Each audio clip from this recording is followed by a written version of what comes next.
put up a presentation, show you some slides. I hope that the bandwidth is good enough to do the slides. If it seems like the things I'm talking about and the slides that you're looking at don't go together, then someone should like speak in my ear and tell me, just delete the slides and come back and talk to us in real life. This means I'm going to share desktop, I think, to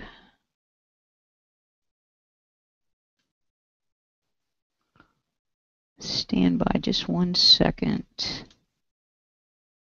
Now, I hope that you're looking at the actual slide and not my presentation.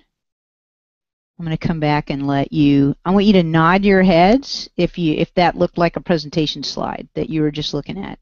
Okay, good. All right, so going back. All right, so you got about 30 minutes of this. Here we go. So this talk is about rules. Now, I'm just going to pretend you're all in this room with me since I can't see you anymore. So there's a set of rules, a small set of 5 rules out there that people have been calling the Sandi Metz rules. And imagine you're me. That's just creepy. And so for a long time, after I sort of mentioned these rules in public, I didn't actually talk about them. But I think they're important, and so I finally felt like I ought to claim them, like come out of my hole and talk about a rule that was called the Sandi Metz rules. I think they're really important, and I believe that you should follow them, but they're also completely arbitrary, and so it's of course perfectly okay to break them. And I'm a recovering psychology student. I have a bachelor's degree in psychology. And so, of course, when I sat down to write a talk about rules, I looked at the psychology research. And there's a bunch of really interesting stuff out there about rules, why we follow rules even when we would not be harmed if we broke them. And so while I was reading research about rules, preparing this talk, I found a new and unexpected reason why rules are important. And so even though this talk is about, there's a deep technical part of this talk that are about the rules for writing object-oriented code, really the meta talk here is about why we follow rules and why rules matter. And so at first I'm going to define what a rule is. Social scientists say that there are 3 kinds of rules. First, there are taboos. These are things that are forbidden. Taboos usually involve some threat of supernatural punishment. Incest is a taboo, and also cannibalism.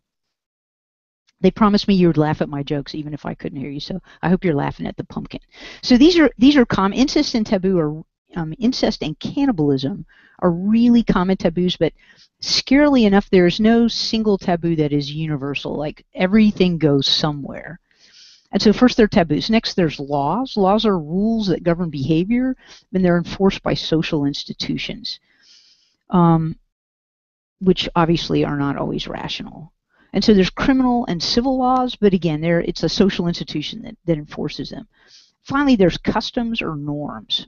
Norms are group-held beliefs about how members should behave in a given context. And they serve a lot of purposes, among them group identity and social control. And an example of a norm, a really great example, is that kissing thing, baiser, that some cultures do as a greeting. This is a shift change at a police station in France. And these folks are just greeting each other as the outgoing people leave and the incoming people go. This would never happen in the United States. As a matter of fact, I don't know what you guys did up there when I showed this slide, but this slide is often greeted by nervous laughter here in the U.S. But it would be totally abnormal not to do this in France. And so, oddly enough, most taboos, laws, and norms are both arbitrary and unenforceable. And so you have to wonder why we bother at all to obey them. And the social science the scientists who study this, who study something called social rule system theory, they give 8 possible reasons, and I'm just going to run through them really quickly. First, there's self-interest. We follow a rule because we're going to gain a benefit or avoid a loss. We want to win, so we follow the rules. Next, number 2, we follow rules because we want to mark ourselves as part of a group. So the French might define themselves as part of that part of a group of polite people that greets by kissing on the cheek.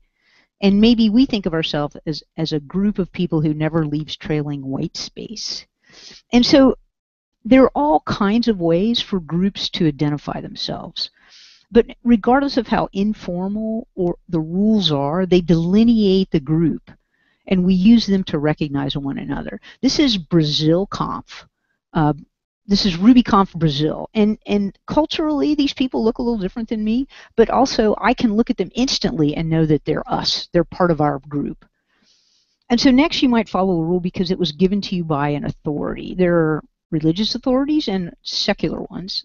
There's no law, but there's no law that says you're out, but you go get in the dugout nonetheless. Groups promote authorities, and then they respect the rules that they create. Fourth, there's order. Rules help us maintain a sense of order. We love order.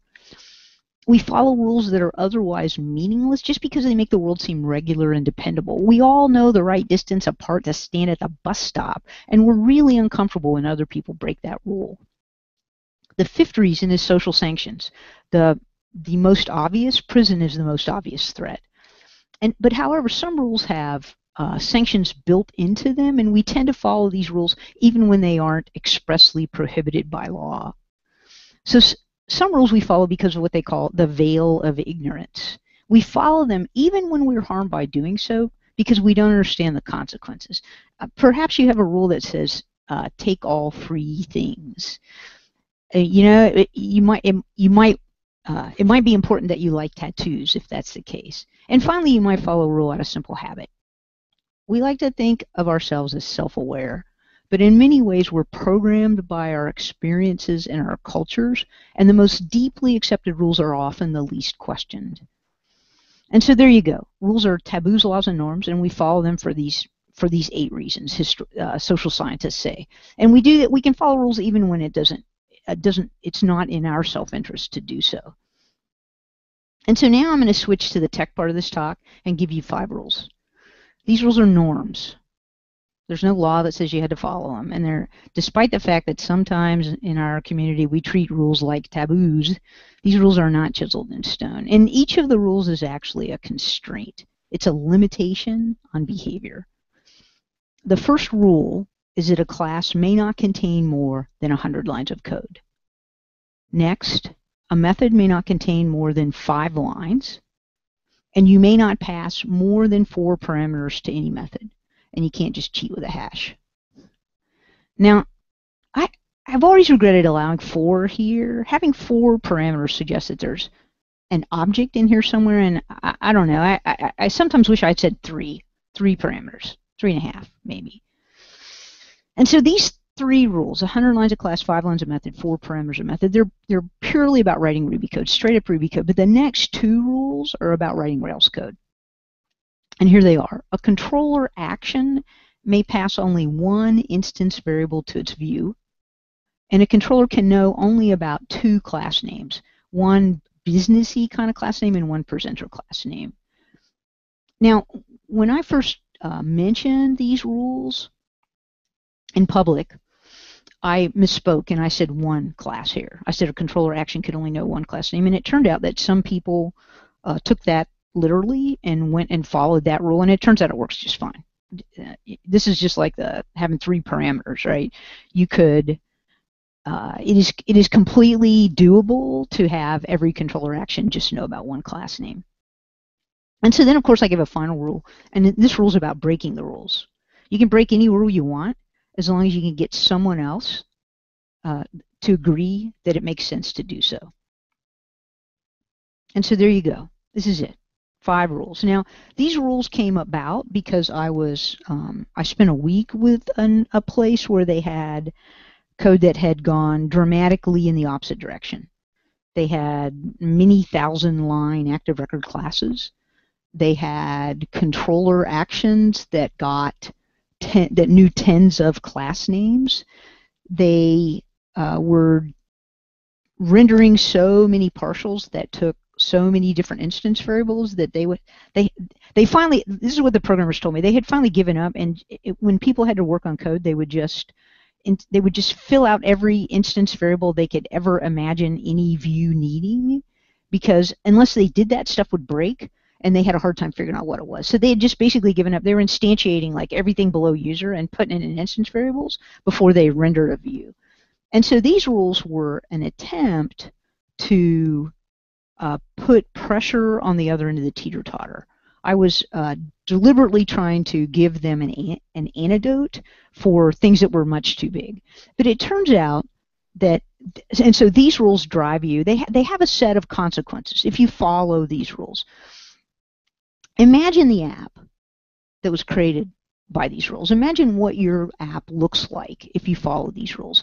They force you to make small objects, and they bias those small objects toward POROs, toward plain old Ruby objects. Instead of letting you write objects that are bound up in whatever framework you're using, the rules force each object to know a minimal number of things, and so objects end up with few dependencies. These rules result in changeable apps made of small objects that require little context and have few dependencies. They result in simple, straightforward, well-tested code that can easily be used in novel and unexpected ways. Now, the rules themselves, they're not all that special. And in some ways, I totally admit it, they're completely arbitrary. It's not like 100 is all that much better than 101 or all that much worse than 99, right? This is just a place. It's a line in the sand. It's a place where it's going to force you to ask the question, does this class have too many responsibilities? The rules exist only as a means to an end, and that end is to reduce the cost of software. And if you define cost as time, money, or pain, what we want is to produce features at the lowest cost. And I assert that the best way to achieve this is to make small things. And I assert that the best way to achieve that is to make rules that clearly define what it means to be small and to follow those rules. Now, I believe that I'm right. I believe that making small things reduces cost. My experience tells me so. But small things have a price of their own, and there are trade-offs. This is a design choice, and like every other design choice, it has consequences. Following these rules places a bet that having many small things will turn out better than having a few big ones. It's a choice between objects and procedures. And so imagine this. Imagine that you're looking at me and I am spreading my hands apart. So there's a continuum. On my left hand, there are a few big procedures. They're step-by-step lists of things. And these procedures, the reason we love procedures is they're easy to understand. When an app is made up of a bunch of big procedures, you can look right at the source code on disk and understand it. And this can be deeply comforting. But big procedures are hard to change. There are many ways to break things, and you have to cut and paste or reuse bits of code. If your app never changes, this is fine. If your app never ever changes, it might be right to make it be made up of a few big procedures. But imagine the other end of the continuum, where instead of a few big procedures, you have lots of small objects.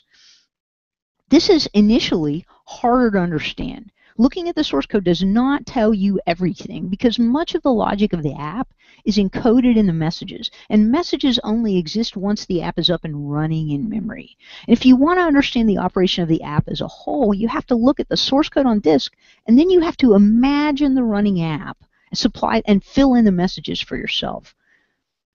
Messages are at the core of object-oriented design. They create seams, and those seams give you a level of indirection. They let you define objects that play roles and then swap objects out, swap new players of those roles out behind the messages. It's messages that make applications changeable.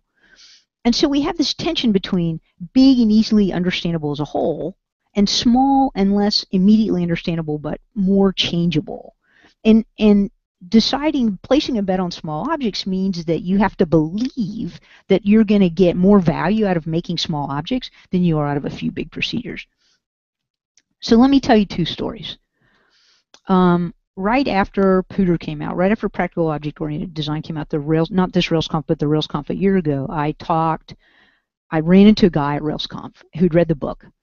And he was a mostly novice programmer on the less experienced side, And he had written some Rails apps that were just big piles of procedures, but he had, he read the book, he drank the Kool-Aid, and he was trying to build Rails apps made up of a bunch of small objects. And he was trying to ask me a question, and I had a really hard time understanding what he was asking, and he had a hard time understanding all my answers, and so we did that for a while, back and forth in the hallway.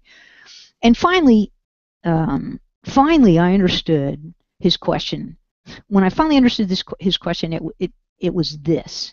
He was telling me, I used to write procedures, and now I'm creating lots of small objects. When will I understand this new style of app in the same way that I understood the old? And once I understood his question, I had to look at him and tell him, never. You will never understand this new style of app in the way that you understood the old. It's not as if the big procedure path and the mini small object path, it's not like they're two arcing paths that bend around and end up in the same place. They go different places. You're never going to have the same kind of understanding of the app made of many small objects that you used to have. What will happen instead is you will cease to care. And to illustrate why you'll cease to care, let me tell one more story. So in the fall, in August of last year, really, so probably 10 months ago, I spoke to a team of folks at Thoughtbot in Boston. That's a consulting company in Boston here in the U.S. And after I spoke about the rules in public, the guys at Thoughtbot decided that they were going to do an experiment, and on a greenfield app, they were going to adopt the rules, and they were going to follow them. They were not going to break them.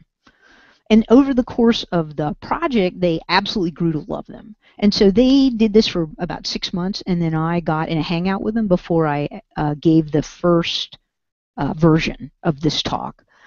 And I wanted to know, so I asked them about their experience. Like I know that small objects work for me, but I wanted to make sure that their experience was positive. And they told me they loved it, that they loved the rules, that people who that the experiment had ended and yet they continued to follow the rules, that people who had been on this greenfield project that used the rules had since left and gone to other projects, and they took the rules with them, like they were insisting that other people on other projects follow the rules. I wanted to know, but I was especially worried that maybe this was only something that experienced programmers could get value out of, that younger novice programmers might be overwhelmed by this notion of having a pool of small objects instead of having big procedures for them to look at. And so I asked them how the junior programmers fared. And they had a junior programmer with them at the table in the hangout, some guy named Paul, poor guy named Paul. And so they just turned the camera around and put Paul, put Paul's face, made Paul face me. And I asked him what he thought, how it worked, because he'd worked on projects at Thoughtbot that had lots of big procedures, and he'd also worked on this greenfield app that followed the rules. And he said that he loved working on this new app, the app that followed the rules, and he specifically because it made him feel safe. Those are his words. He said it was easy to make changes because he felt confident that nothing he did could break some distant thing. That when he worked on the apps that had big procedures, that he was always he felt like he had to understand everything in order to keep from breaking things. And since it was impossible for him to understand everything, that he was always causing like distant and unexpected side effects. But with the app that had a lot of small pieces, he knew that he didn't need to understand everything. He trusted it. He had tests. If he could keep the tests running green for the set of objects he was working on, that he knew he could make positive change in that small set of code, and it wouldn't break other things. And so this is the power of small objects. Choosing to use small objects requires a change in perspective. Many of us think of our apps as Rails apps. Rails has an opinion about how to organize code, and that opinion is tremendously helpful. The iconic Rails app, I don't know how many of you there have been around long enough to have seen that create a blog in 10 minutes thing that we all saw like 8 or 9 years ago that brought many of us to Ruby and Rails.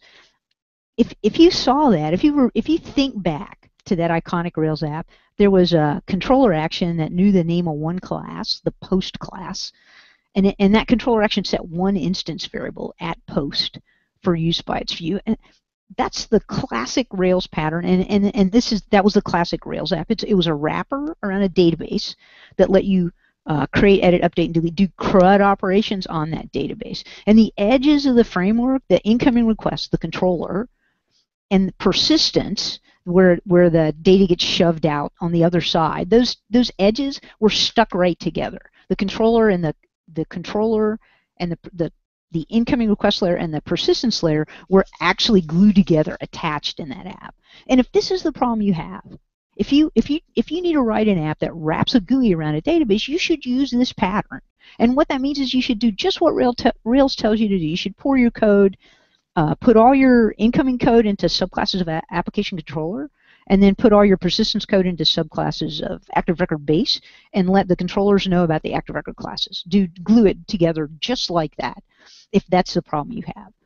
However, some apps are more complicated. They aren't really Rails apps. Instead, they're applications that use Rails. And most of the apps I've worked on are not Rails apps. They've been applications that use Rails. An application that uses Rails is one that has a bunch of business logic that does not map directly to a controller action or to a row in a database table. And if I believe in the Rails pattern, if I want to follow that pattern of having the controller know one business class name and of giving one instance variable to the view, what that means is I have to drive the edges of the framework apart. I have to push the controller away from the subclass of active record base, and I have to put my objects in the middle. And these 5 rules force you to do just that. So if I'm right, you should follow these rules, not because I'm an authority and not because they appeal to your sense of order, but because following them is absolutely in your own self-interest. These rules save money in your application. But it turns out there's another reason to follow the rules. And so now I'm going to switch into the third part of this talk, which is going to talk a little bit about game theory. It turns out that rule following is apparently a thing we humans do to send signals to one another. And there's some really interesting research about rule following that I think applies directly to our business of writing applications. These 2 guys, Kimbra and whatever, Alexander something, they did a study on, they looked at rules and rule following. And of course, the name it's an academic study, so the title is incredibly difficult to parse, but I can help with that. It contains this assertion. So the hypothesis of the study is that rule following behavior is a signal, and we send signals to, we use rules to signal to one another that we want to cooperate. And so here's how the study goes, 2 parts. The first part, in part 1, they arbitrarily divided, they put the subjects in groups of 8, and then they had each person of the group of 8 play a game. And the purpose of this game is to identify which of the 8 are more rule following and which were more rule breaking. And here's how the game goes. They see this little person at a stoplight, and their task is to walk from left to right across through all the lights. And so pushing the walk button moves them to the next light, and the figure is automatically going to stop at every red light. Now, they did this in Europe, so that everybody gets euros to begin with. So they gave everybody 8 euros, and the deal is it costs, you lose 8 cents a second as the game goes on. Every red light lasts 5 seconds. The rules, then the subjects are told, they use this language to tell the subjects about the experiment. They say, the rule is to wait at each stoplight until it turns green. All right, so it takes 4 seconds to walk from light to light and from the final light to the finish, and then, so here's the deal. You started out with 8 euros. You're going to lose 2 euros walking, no matter what. And if you wait for 5 seconds at every traffic light, you're going to lose an additional 2 euro.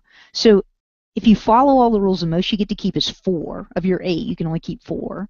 And if you follow none of the rules, if you could figure out some way to follow none of the rules, you could keep 6. And so here's how some people play the game. They go. The light turns green, they press the walk button, the little person moves, they wait, the light turns green, they press the walk button, they do that, right? And then other people play the game like this. They just put their thumb on the walk button and the person goes. Because it turns out that you don't have to stop at the lights. The walk button works even if the lights are red. And so I don't know what kind of reaction you guys just had because I'm in my little office here talking to myself, but I'll bet you that some or all the people in that room think that you would behave this way. You think of yourself, oh, I'm a rule breaker. But I really don't know if I believe that's true. And I think it's because the places where we're likely to break the rules, it's context dependent. So imagine instead of this, like you're a programmer and you're probably, some of you probably are game players. And so you just want to know whether the walk button works. Like you're going to test that to see how they programmed it. What if I had told you this instead? Instead of saying, wait for green and then press walk, what if the rule was, make a change to this code and check it in after removing the trailing white space, and then go press walk? Can you break that rule? I mean, I suspect that you don't feel quite so rule-breaky now, right? That rule's important to you. And for rules that are important to you, I'll bet that it's self-selecting. Like if you're in Ottawa and you came to the meetup on a work night, I'll bet you're the people who care deeply about your code, and that because of that, there's a certain set of rules that you feel strongly about how to write code.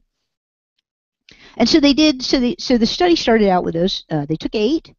They gave them all that, and they gave each of the 8. They had them play that game, and then the study moves to part 2. And here's what they did: they took of that 8, they picked the 4 most rule following and the first 4 most rule breaking, and they made 2 groups out of them, 2 groups of 4. And there was this real difference between these groups. The average wait time in the stoplight game for the rule breakers is about 15 seconds, and the average wait time for the group of rule followers is about 30 seconds. So they're significantly different. They're not almost alike. They're very different. And so they took these 2 groups, the rule following group and the rule breaking group, and they had them play a cooperative game. And the cooperative game involves sharing a resource. It goes like this. There are 4 players. They play 10 rounds, and each round they draw tokens. Each player has an infinite pool of tokens that are worth 1. And there's also a shared pool of tokens. It's capped at 360, and these tokens are better. They're worth 2. And so in every round, in every one of the 10 rounds, every player gets to draw 60 tokens. And so given that the public tokens are worth more than the private, it makes sense in the initial round for everybody to just draw 60 tokens out of the common pool. And that's going to leave 120 tokens. Now, between rounds, the common pool generates by half, by 0.5. There's a multiplier. And so after round 1, there'll be 180 tokens. Now, there are 2 rules in this game that I didn't tell you about yet. The first is if the common pool drops below 30, it quits regenerating. And in any round where the sum of the requests that the 4 players make of the common pool makes it drop below 0, everybody gets their requests fulfilled in proportion to the requests they made. And so this is where it gets interesting. You can think of this shared pool as standing proxy for any kind of shared commons. A field where farmers graze cattle, or a fishery, perhaps, where many folks harvest fish, or a long-lived application on which many programmers work. You can overgraze a field or overfish your sea or put hack after hack in an app, and each will survive for a while. But if you continue the mistreatment, a day comes when the resource is exhausted and there's no value to anyone. And so if you're playing a game where you care about the health of your application over many rounds and you trust your fellow players, after choosing 60 tokens in round 1, here's how you play round 2. You say, well, you do the math. 180 remain. All right, well, I can't get into that bottom 30 or the pool won't regenerate, so that leaves 150. I'll just divide by 4. Then I have to round down so we don't make a mistake, and so I should take 37. That's what every player who wants to cooperate, that's what they say for the next round. And so round 2 starts with 180 tokens in the pool. Everybody takes 37. There we go. Take 37, blah, blah, blah. And then you end up with 32. So you can see the pool, with 32, there's still enough to regenerate. And so everybody will do best in the long term if the field or the fishery or the application survives for round after round after round. And in this case, the formula for survival is pretty clear. It's like however many are in there minus 30 divided by 4, round down. That's it. And so you can see that keeping the pool alive right away, and this, like right away, in a very few rounds later, you only get 4 tokens from the pool. The group as a whole will earn more if they cooperate to keep the pool alive. But any single individual can prosper at the expense of the group if they say screw everyone else and just ask for all the remaining tokens in any round. And so, remember they figured out who was a rule follower and a rule breaker, and they put them in groups of rule followers and rule breakers. They put the followers together and the breakers together, and then they had each play this game, and here's what happened. The following groups were 4 times more likely than the breaking groups to keep the pool alive. And not only that, but you can tell from their choices, from the amount they choose from the common pool, that they're trying to preserve it. They have trouble with the math and the rounding under pressure. So it turns out in the experiment they didn't allow people to talk to each other, and the experimenters feel confident that had they allowed them to talk, these groups would have done even better. The breaking groups, they consume the resource much more quickly, and from their choices you can tell they're not even trying. They're dramatically over harvesting. It's as if during each round their calculation looks like this. So one thing the study measured was reciprocity, which is the tendency of someone to behave in the next round as someone else did in the prior. And it turns out that the choices these groups made these individuals made were highly reciprocal.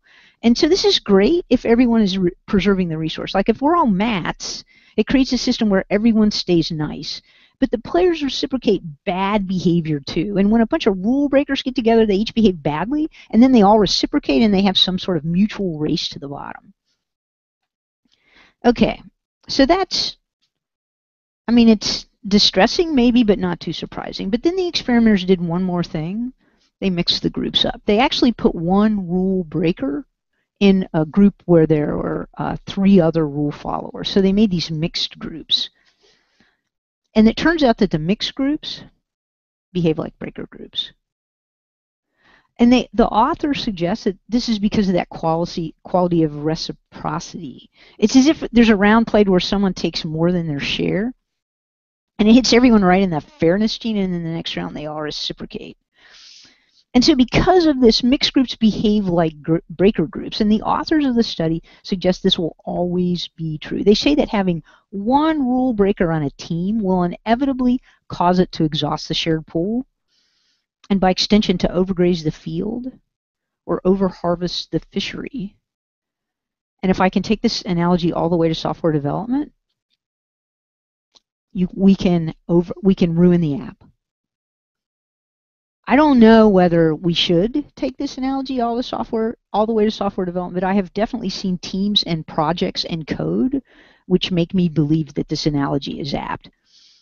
The study authors say the only way to avoid the inevitability of mixed groups exhausting the resource is to screen for rule breakers and preemptively exclude them. It's an interesting and kind of terrifying thought. I used to have a friend that said bad programming drives out good. And there are ways in which he's right. And so in light of the study, what are the consequences of following the rules? Well, all the technical things are still true. All that stuff I said in the middle, it's still true. You get a bias toward small object, and you're biased toward poros, and you're biased away from dependencies. But a willingness to follow rules, to follow any rules, any agreed upon set of rules that are constructed to achieve a common goal, sends a signal of willingness to cooperate with others, to do what it takes to maintain an application over time in round after round after round, no matter what the future holds. So according to Kimbrough and whatever his name is, we follow rules not just for these 8 reasons, but because rules screen for cooperative types, and those are just the types with whom we want to work. Rules matter, technically and socially. Technically, they force you to make small things, to choose objects over procedures, and to keep business logic separate from whatever framework you're using. They let you create applications that are easy to change. If you're an experienced programmer, just make up your own rules. Do whatever works best for you. The point isn't my rules. It's a belief in some rules and the willingness and self-discipline to follow them. But if you're a novice, if you don't yet have enough experience to create your own rules, follow these, follow mine. Technically, they will improve your code. Break these rules only under the supervision of a trustworthy person of more experience. And that brings us to the social reason that rules matter. How can you identify trustworthy people? Well, they have rules, and they're sending signals by following them. All right, there you go. We have credits. I wrote this book.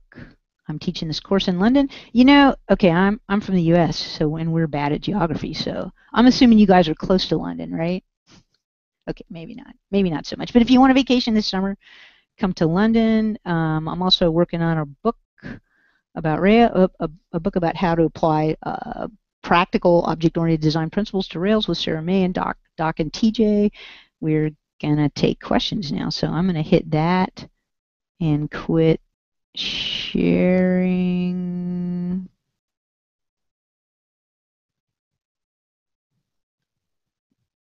Doink. Sorry, I don't know. I feel like you're still looking at you.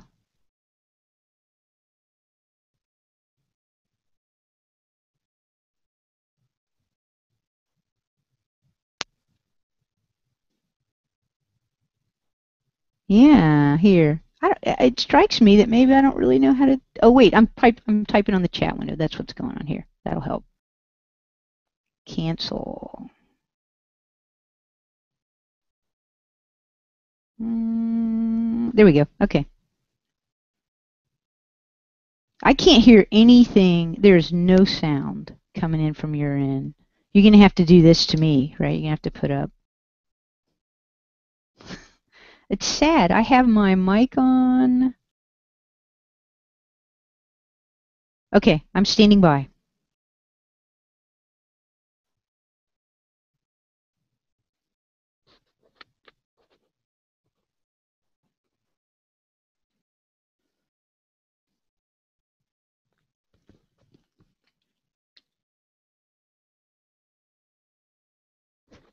I'll bet you guys all had a beer already, didn't you?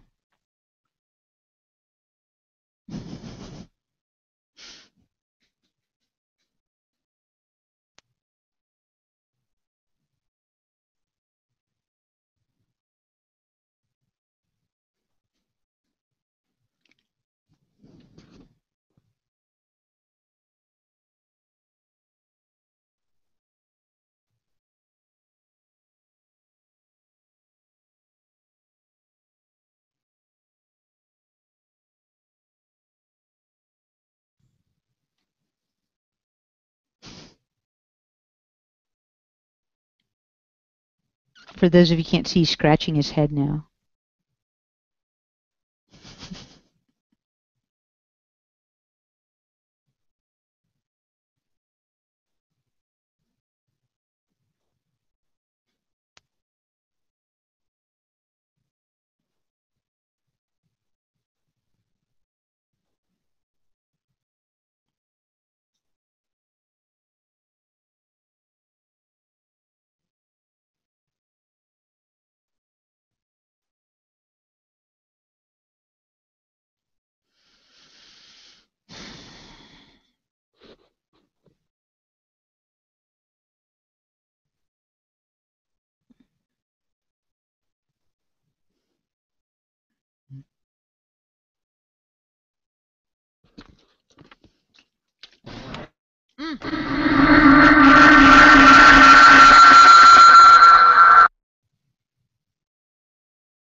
Hey, can you hear us now? The same. Yes, I can. There you go. So you might have to read that. I'm just going to type it. So,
Hello?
Okay, so Dave wrote a question. Shall I read it to you, or is Dave, are you going to read it to him?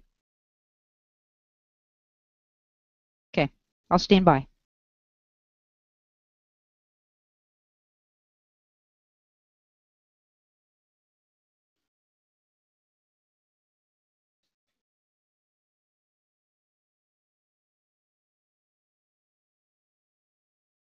Cool. Okay, ready for me? Wave. Okay, so if you're using Rails, you can almost not apply them consistently, right? Because Active Record is going to force you into making some things probably that are longer than 100 lines of code. And all of the form stuff on the controller side, the view helper stuff, that all takes a bunch of arguments. And so the way I deal with that is I think, okay, I'm going to do, insofar as I can, for code that I can control, I'm going to follow these rules. I'm going to make small rows for in wherever it is a choice that's available to me. I'm going to make small rows. If I'm forced into it by a framework, you only have a couple of choices. You can just use the framework as it is, or you can create a little wrapper to simplify the edge of the framework that you're touching. It's probably not worth it for Rails. I don't know that I would do it. It would be more important to me to make a bargain with my team and have us all decide how we were going to do it, where we were going to follow these rules, and where we were going to, what kind of rules we were going to follow in what situations, and have everyone agree on those rules and consistently follow them. That's more important to me than having a specific rule in a specific place, having the team have rules in common that they follow, that they have that bargain. Okay. Does that answer your question, Dave?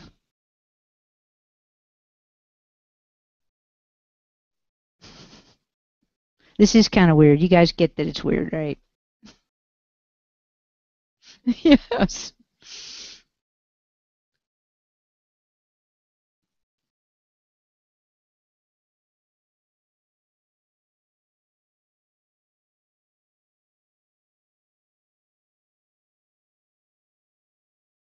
Okay, another question coming up.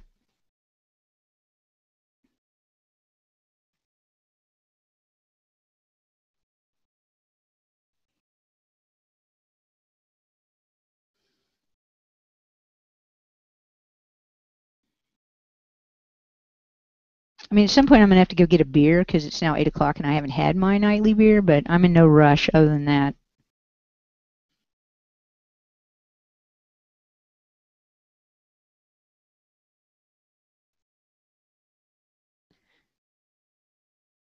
Now, see, now that I can see close-ups of the person who's typing, I want to pick on them. Yeah, exactly. You're right here where I can see you and aggravate you.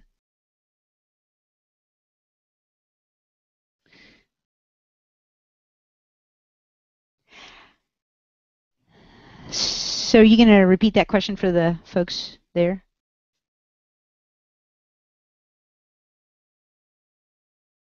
Oh, it was red. Okay. So, it was interesting. Okay, so I'm afraid, right? I'm afraid of this rule. I'm afraid, uh, like, I am willing to accept that maybe it doesn't work for novice programmers, but my experience when I've gone out and asked that question very deliberately in a bunch of different times, and here's what happens. Like, so you have an app, right? And it's got a bunch of stuff in it, and you bring a new programmer on, you bring new programmers, and you bring novice programmers on, and here's the choice you're making, right? You can either accept or deny the fact that they just don't understand it all at once. Like, it's not like they get it all. It's a lie. It's a fantasy that they get it. And either you're putting them in a situation where when they don't understand your whole app, they're going to break things, or they don't understand your whole app and they can effectively do things because they're dealing with a constrained part of it and a bunch of small objects. So I was much more cautious about being sort of uh, stating firmly that this was okay all the way down the stack for new people and new developers. But I feel much more confident about that now, having talked to a number of people that are doing that. Yeah, and it's that point, right? It's not like it's not as if they understood it the old way when there were a few big objects. There was a bunch of interleaved stuff that was very confusing to them. So I think all it does is it acknowledges the fact that no, they don't get it all, but they can't possibly. But at least they can get a few things and then they won't break them. So I say, go do it. Go do it. It'll work. It'll be fine. All right. Thanks for the question.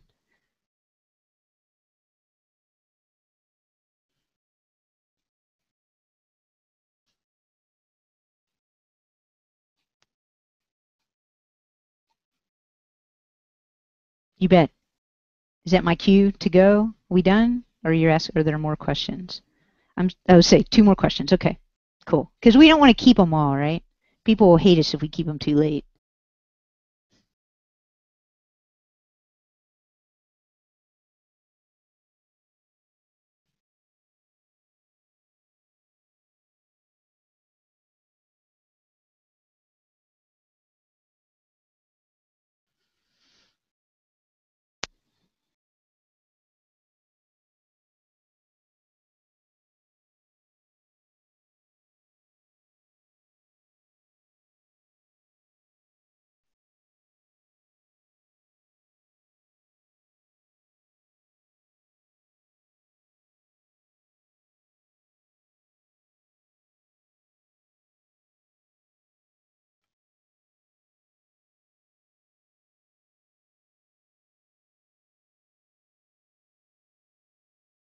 Nice t-shirt.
So here's the question. I'm going to repeat it, okay?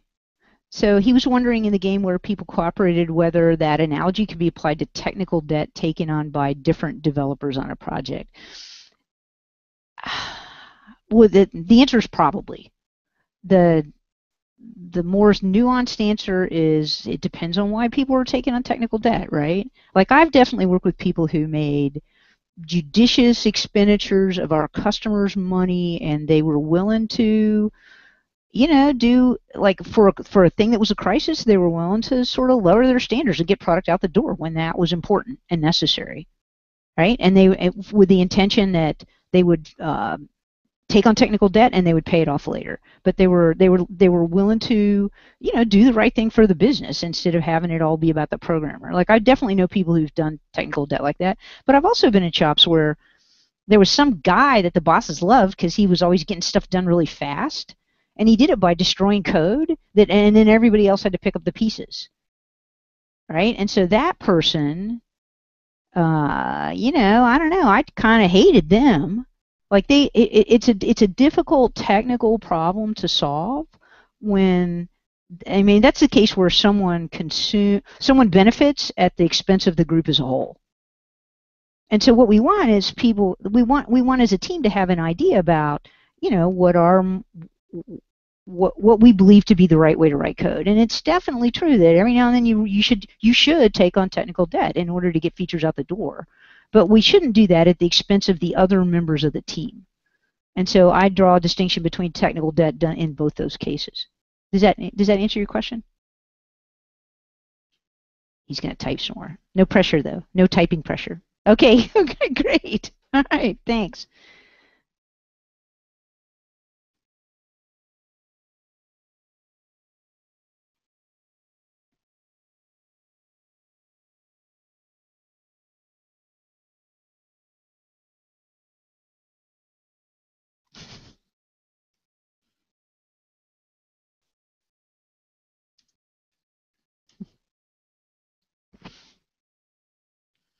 Oh, I hate those emoticons. Yes, one more.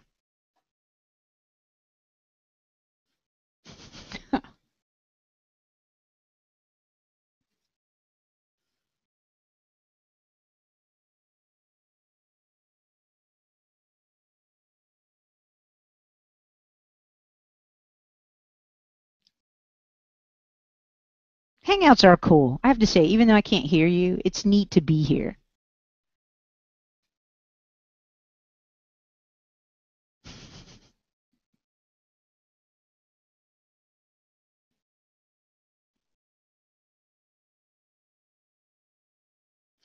Oh, okay, so I'll repeat this. How can we screen for rule breakers? I am terrified about this. I actually, I gave this talk in San Francisco in December, and Sarah May was in the audience, and she suggested, she was working at Pivotal Labs in San Fran at that point in time, and she said that part of their job interview process was to have people come in and pair for a week before they would hire people, and that they never had any problem with hiring people who weren't willing to get on board and play nice with the team, because they just didn't hire them. Like, they knew enough about them after that. And I thought, of all the suggestions I've heard, that suggestion felt the most comfortable to me. Like, just get to know them better. And so that, like, I can't think of any other way that seems fair and safe that would be a better choice than that. Work with them, and then you'll know.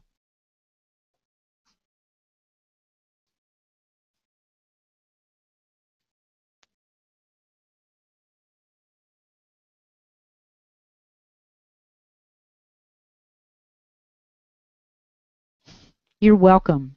Thank you guys for, okay, I know you can't hear me, but thank you for asking me. It was a pleasure. Like, I do enjoy getting around. And yeah, look, a round of applause.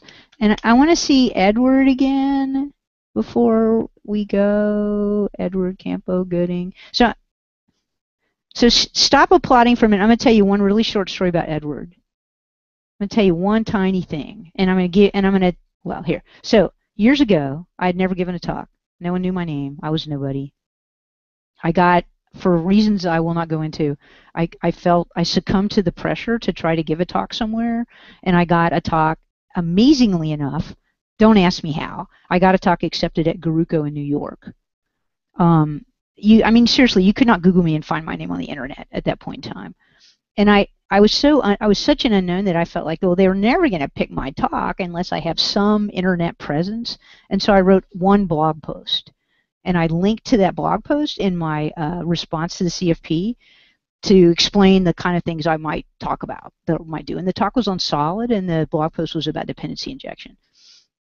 And so I put a talk together. It took me like 3 months of working on it, hours every day. I was sick with terror. I cannot tell you how horrified I was, right? I was absolutely dying of fear. And I fly to New York.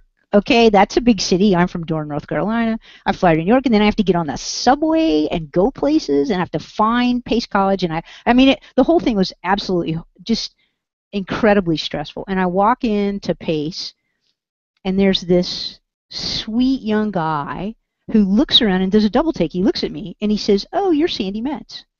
And I'm like, okay, how can you possibly know that? And he says, "I read your blog post. It looked really great. I'm really looking forward to your talk." And then I knew everything was going to be okay.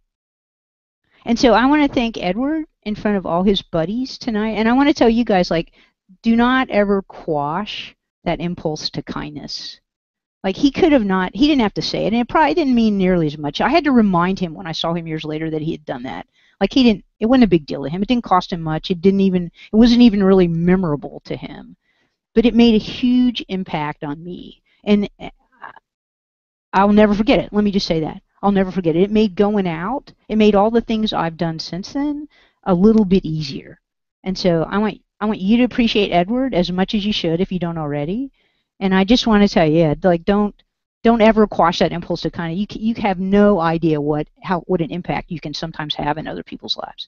Anyway, okay, having said that, night, Edward, night, Ottawa. There we go. All right, it was a pleasure. I'll look forward to seeing you all in person someday. All right, bye. Bye. Thank you. Okay.